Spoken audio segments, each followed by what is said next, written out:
Alrighty, and in some local news, we have a story here. Ohio bill to ban ranked choice voting passes the House and waits on DeWine's signature, by Cody Thompson and Spectrum News staff, published at 9:48 a.m., February 26th, 2026. It appears ranked choice voting may soon be officially outlawed in the state of Ohio, as Senate Bill 63, which prohibits the practice, has now passed the Ohio House and is waiting on a signature from the governor. The bill was introduced by State Senators Teresa Gavarone from District 2 and William DeMora from District 25 on January 18th, 2025. It passed the Ohio Senate 27-5 on May 14th last year, and in the House, or the Ohio House, 65-27 on Wednesday. Ranked choice voting distorts election outcomes, which inherently leads to uncertainty in our results, Gavarone said in a press release from January of last year. If this idea came to Ohio, it could, as it has in other states, delay election results, decrease voter turnout, and create confusion among voters, and diluting their voices at the ballot box. If implemented, it would undo more than 2 centuries of voters having the ability to cast their vote with one vote and one voice, and alter our elections to look similar to the way it's done in New York City and San Francisco. That's an odd take. The normal voting process in the state allows individuals to choose one candidate they would like to see in office. However, in ranked choice voting, voters get to rank all the candidates on the ballot. That's also not necessarily true. Ranked choice voting has to do in different places. In different places you can rank all the members on the ballot, but normally ranked choice voting actually, it has to do in elections like ours with your top 3 candidates, because often there are up to 8 or 10 even candidates available. So, you either rank your top 3, or if it's like a 4-person election, you just rank the 4 people. Often it actually leads to higher overall voter efficacy, but I digress. The politics major in me is coming out. The process has not been used in Ohio since the 1960s.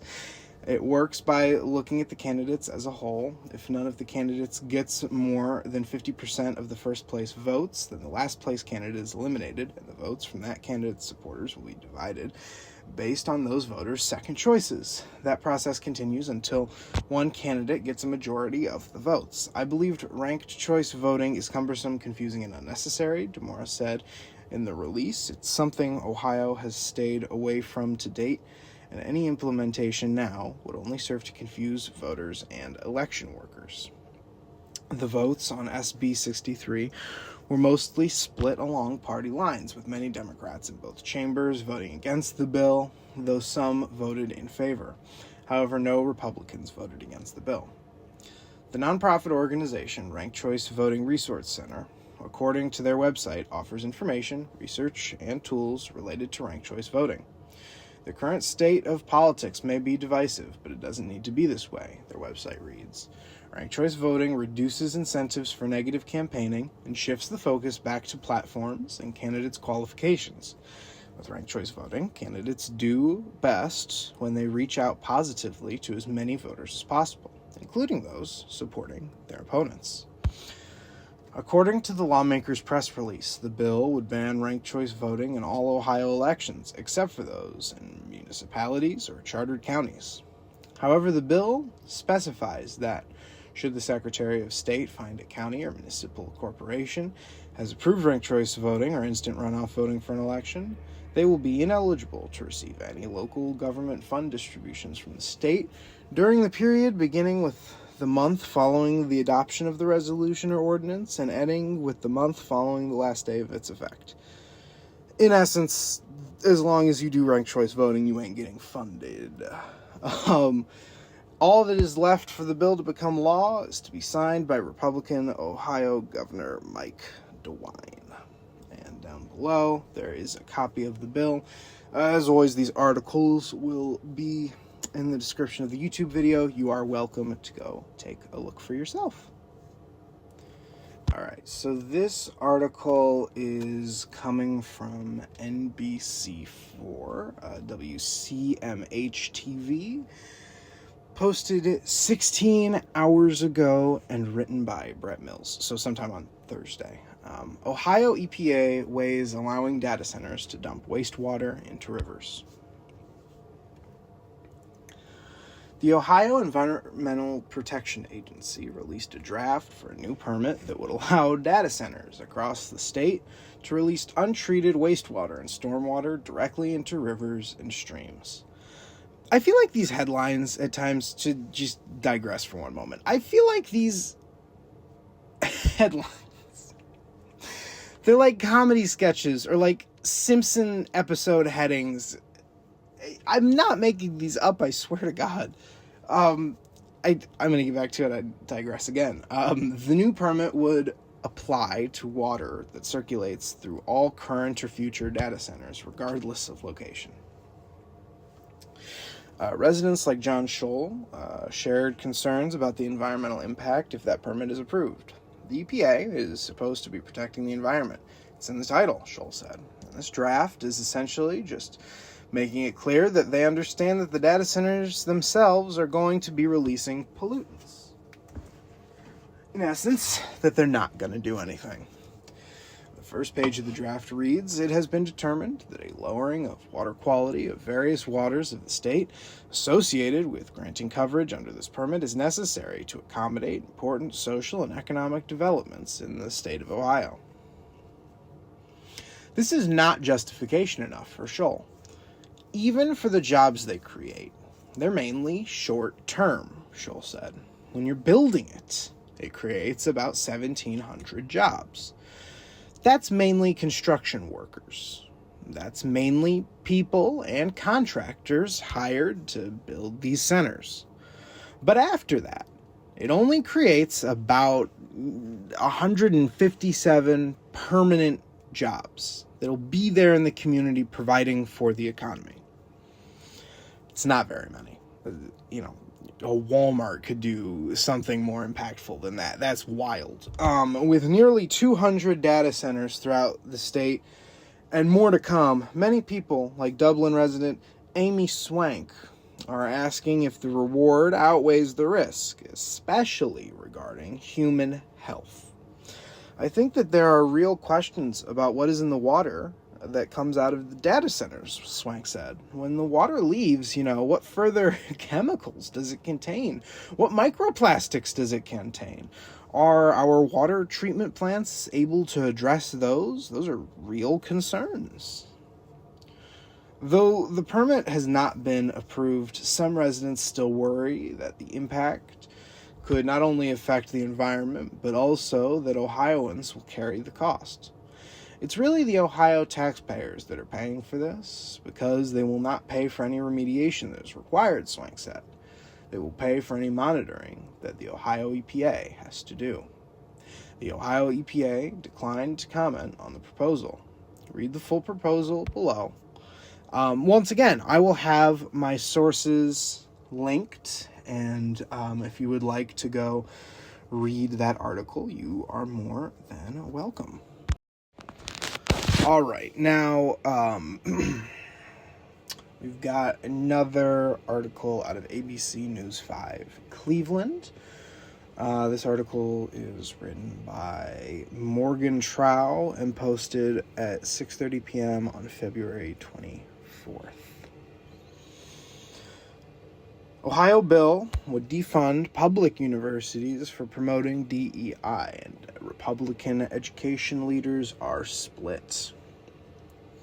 A bill in the Ohio House would punish public universities by stripping funding from them for not complying with the state's anti-DEI efforts. The architect of the original higher education overhaul bill said that the new legislation isn't currently needed. Ohio Republicans overhauled curriculum at each public university last summer using Senate Bill 1 to get rid of what they called liberal bias. DEI is dead, said Rep. Tom Young, a Republican from Washington Township, and has repeated for years. But Professors Union leader Jennifer Price says that this bill won't die. It's a huge disappointment to see them coming out with another bill that just further undermines and erodes higher education in Ohio. Price, executive director of the Ohio Conference of the American Association of University Professors, said, that is quite the mouthful. Young sponsored SB 1, and his latest bill punishes colleges for not complying with it.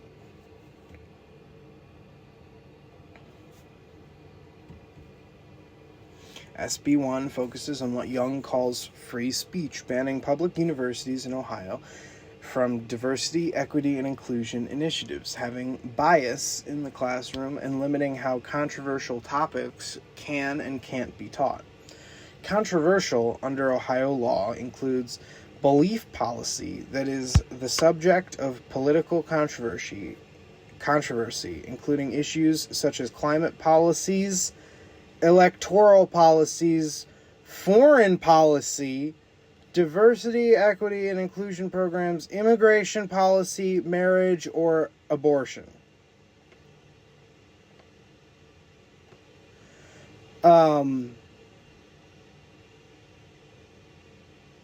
Yeah, that's wild with it. That's considerably more than DEI. That bans literal policy research, just for the record. The elimination of DEI would mean no diversity offices, training, or scholarships. The bill also prevents faculty members from being able to strike, and it ends tenure. I don't mean to laugh, but it gets worse as I read it. Oh my god! What? What are these comically bad bills that are being brought before the Ohio... Okay. So anyways, yeah, you can't strike or have tenure or teach about any policy ever, apparently. If the university is not in compliance as it goes forward, then there will be a decision on how to hold back funds, Young said during a press conference on Tuesday.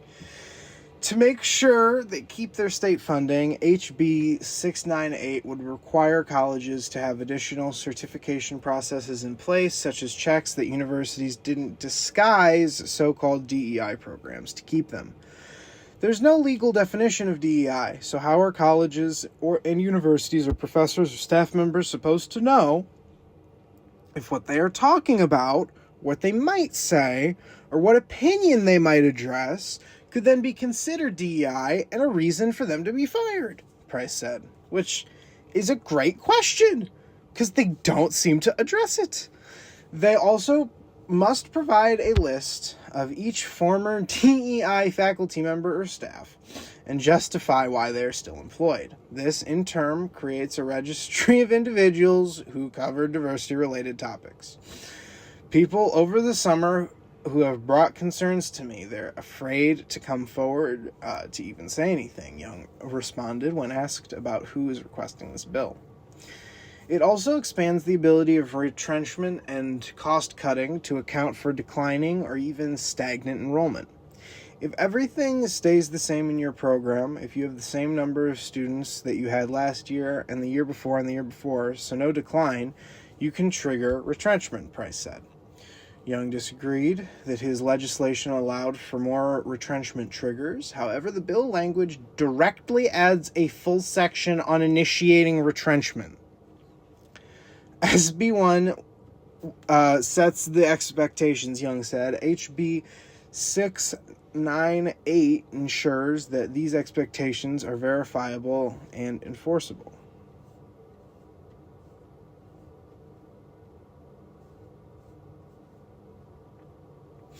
But professors fighting this bill found an unexpected ally. SB 1's main sponsor, Senate Finance Chair Jerry Cirino, Something like that. Tried to convince Young it was needed, he said. I told Representative Young that I think we should just wait a little bit, see what the data looks like after, let's say a year of it being law, and then decide what we need to do, if anything, Serino told me. He appreciates that Young is passionate about the bill, but said that the timing and method are wrong. Would you say that this bill is jumping the gun? Asked Serino. I think it's immature, or premature, he replied. I don't believe that there's much of an appetite right now in the Senate to double down on consequences for those who are not in full compliance. Universities have also had a deadline of March 1st, 2026 to be in full compliance, Serino added. I'm getting lots of good feedback that there's a lot of good activity going on to be compliant with the bill, he said. I never expected that we would turn out a dime here to change the culture in our universities. Despite Young saying repeatedly in his press conference that what he was doing wasn't a punitive bill, Serino explicitly said it was. I don't want to put punitive actions in the revised code right now when we're not even sure what the behavior is going to be, he said. The senator also noted that when the facts come out, he will be the one to bring down the hammer if the state needs to. He mentioned he also just wasn't a fan of some aspects of the bill, including the retrenchment changes and some provisions he said could bring up legal challenges. Young isn't bothered by Serino's disapproval, saying that if his bill is too overbearing, he will cross that bridge when it gets to the Senate. Senator Serino and I get along very, very well. It's the Tom and Jerry show, right? He said, referencing the animated cartoon in which Tom, a cat, and Jerry, a mouse, are foes, yet happen to share the same names as the lawmakers. We work very, very well together. Young argues this is the fiscally responsible path to take, while Price argues it is another way to silence professors. It's very much stifling free speech. It's very much eroding academic freedom as well as tenure, Price said. It's a blow to colleges and universities, and it's a blow to Ohio students.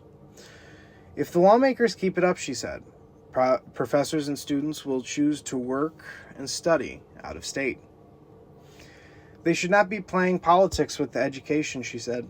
The people who lose when there are these types of political games, it's really just every Ohioan.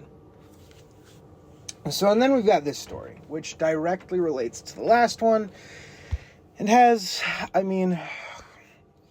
pretty explicitly troubling implications when it comes to pressuring public universities. Thankfully, Oberlin is a private university with its, own, rules and regulations and whatnot. But this applies to places like OSU. So, by the NPR and WVXU News Networks by Zach Carrion on February 25th, 2026. UC, the University of Cincinnati, and OSU sign an agreement to cut ties with organizations that promote diversity. The U.S. Department of Education says that the University of Cincinnati, Ohio State University, and several other universities from around the country have signed resolution agreements ending their partnerships with the PhD Project, a nonprofit that the federal government claims discriminates based on race. Under President Donald Trump, the U.S. Department of Education vowed in early 2025 to eliminate diversity, equity, and inclusion within the federal government and at publicly funded institutions. About a month later, the Department of Education's Office of Civil Rights began investigating 45 universities for their partnerships with the PhD Project. 31 of those universities have since agreed to the federal government's terms. The PhD Project was founded in 1995 and describes itself as an organization that helps people earn doctoral degrees in business to broaden the talent pool of business school faculty and business leaders. It claims to have helped more than 1,500 students earn doctoral degrees. The organization holds an annual 2-day conference for prospective doctoral students. The OCR alleges that schools like OSU supported the event, which the OCR labeled discriminatory because it claims the conference is exclusive to Black, Hispanic, and Indigenous participants. In a statement shared by WVXU, the nonprofit defended its mission. Our vision is to create a broader talent pipeline of current and future business leaders who are committed to excellence and to each other through networking, mentorship, and unique events. The PhD project was funded with the goal of providing more role models for in the front of business classrooms, and this remains our goal today. A portion of the statement reads, a spokesperson for Ohio State University told WVXU that the university is pleased to have the issue resolved and shared a copy of the school's agreement. The resolution outlines a list of demands that OSU must follow, which includes a review of all memberships and partnerships with external organizations to identify any that may restrict participation based on race. The university must then submit a report to the federal government and show proof that the school has formally canceled any partnerships with that the Department of Education has deemed discriminatory. The agreement also authorizes the OCR to visit the campus to interview staff and students and request additional reports or data to determine whether OSU is following the terms of the agreement. UC has not responded to WVXU's request for comment and has not addressed the investigation publicly since OCR's investigation began nearly a year ago. The U.S. Department of Education announced the 31 agreements shortly after it formally withdrew its anti-DEI directive for K-12 schools and higher education institutions, following a federal court ruling that determined the department's directive to be unlawful. I think the implication there is that they pressured them anyways. The federal government says the OCR is in ongoing negotiations, there it is, with 14 universities that have not yet signed the resolution. It goes to show, if the government wants something, they'll get it done, whether legally or illegally. Alrighty, this next story comes out of Spectrum News 1, Columbus, Ohio, published at 6 p.m. on February 9th by Eliak Heller. A professor examines Ohio's authority over ICE operations. Debates over immigration enforcement are not just happening in Washington. They're playing out closer to home, right here across Ohio. What you need to know. Ohio lawmakers are pushing competing bills to influence ICE in the state. But since ICE is federal, Professor Jonathan Entin says how much authority Ohio actually has isn't clear, and state action may largely be symbolic. If state and local laws conflict, like Akron's effort to limit cooperation with ICE, Entin says that state law prevails over local law under Ohio Supreme Court precedent. The Fraternal Order of Police says local departments shouldn't enforce federal immigration laws, but state policy can shape how they cooperate with ICE while still protecting public trust, so victims feel safe calling the police. From the State House to City Halls, lawmakers are trying to assert influence over immigration and customs enforcement's presence in the state. But because ICE operates under the federal government, how much authority state and local governments have remains unclear. At the Ohio State House, both Republicans and Democrats have introduced competing bills aimed at affecting ICE's authority in Ohio. According to Jonathan Entin, a law professor at Case Western Reserve University, much of what states can do may be limited. It's not clear how much authority the state actually has here. The state could try to lay out some ground rules, but those, I think, are largely symbolic. This is more a message to the federal government that we are paying attention and we care about how you go about enforcing the immigration laws, Hinton said. That divide is now reaching the local level. In Akron, the mayor, who I've met, by the way, Mayor Shamus, he's awesome, is pushing city legislation aimed at limiting cooperation with ICE, raising questions about what happens when state and local governments clash. Hinton said, when state and local laws conflict, state laws prevail. If there is a conflict between the state law and the local law, the state law will prevail. Local governments may have some home rule authority, but the Ohio Supreme Court has said that if there is a general state law, it would prevail over a local law in instances like this, he said. Another key question centers on the role of local law enforcement. Jay McDonald, with the Fraternal Order of Police in Ohio, said there is an important distinction between cooperation and enforcement.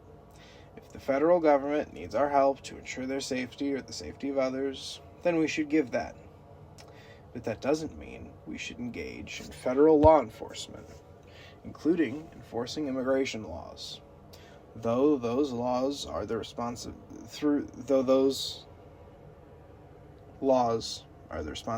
of the federal government, McDonald said. McDonald said state policy does not determine who ICE targets, but can shape how local departments interact with federal agencies.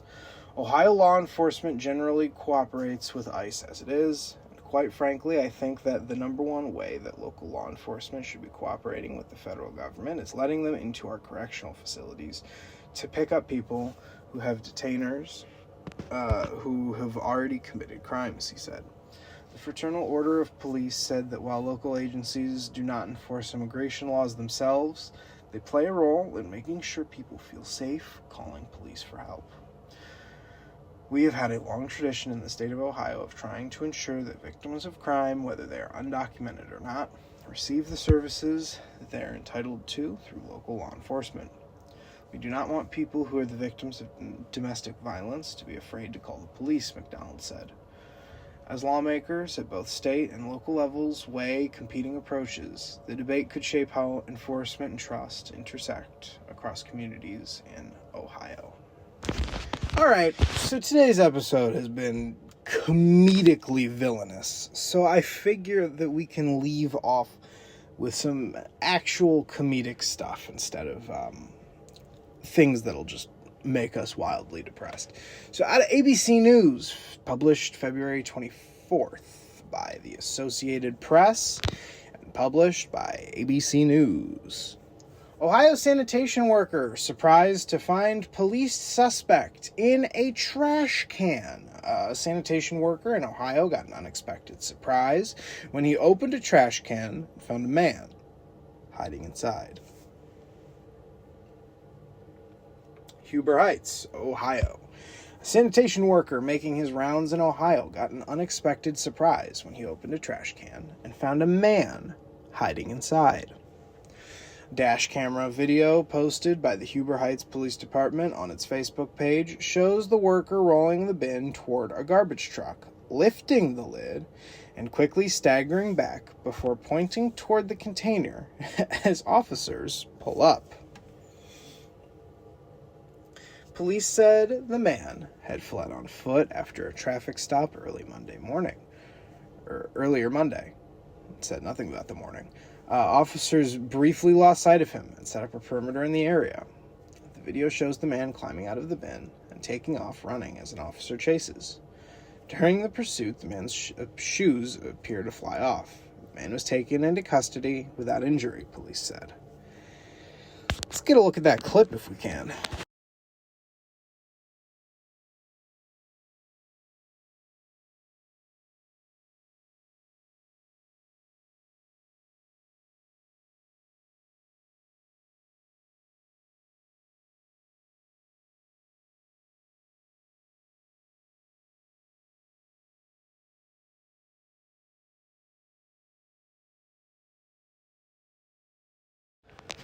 All right, Kendall, thank you for tuning in. I hope you all have a fantastic Friday, and I'll talk to you next week.